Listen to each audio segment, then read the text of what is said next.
Good morning. This week, Americans are gathering with family and friends across the country to celebrate the blessings of Christmas and the holiday season. As we celebrate this joyous time of year, our thoughts turn to the brave men and women who serve our country far from home. Their extraordinary and selfless sacrifice is an inspiration to us all, and part of the unbroken line of heroism that has made our freedom and prosperity possible for over 2 centuries. Many troops are serving their second, third, or even fourth tour of duty. And we are reminded that they are more than dedicated soldiers, sailors, airmen, Marines, and Coast Guard. They're devoted fathers and mothers, husbands and wives, sons and daughters, sisters and brothers.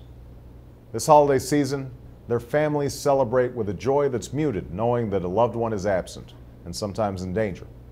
In towns and cities across America, there's an empty seat at the dinner table.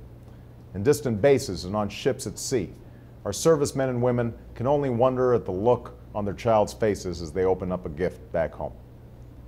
Our troops and military families have won the respect and gratitude of their broader American family.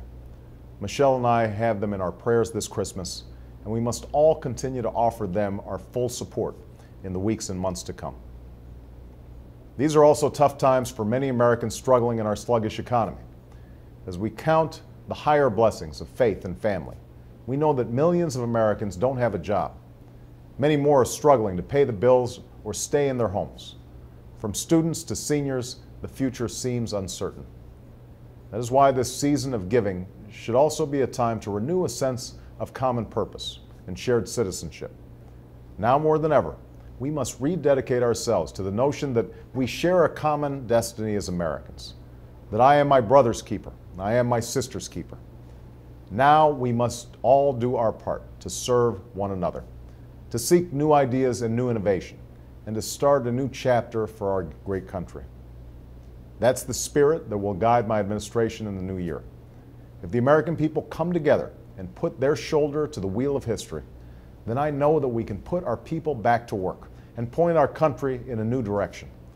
That is how we will see ourselves through this time of crisis and reach the promise of a brighter day.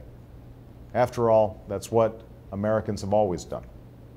232 years ago, when America was newly born as a nation, George Washington and his army faced impossible odds as they struggled to free themselves from the grip of an empire. It was Christmas Day, December 25th, 1776, that they fought through ice and cold to make an improbable crossing of the Delaware River. They caught the enemy off guard, won victories in Trenton and Princeton, and gave new momentum to the beleaguered army and new hope to the cause of independence. Many ages have passed since that first American Christmas. We've crossed many rivers as a people, but the lessons that have carried us through are the same lessons that we celebrate every Christmas season, the same lessons that guide us to this very day, that hope endures, and that a new birth of peace is always possible. Thank you, and have a wonderful new year.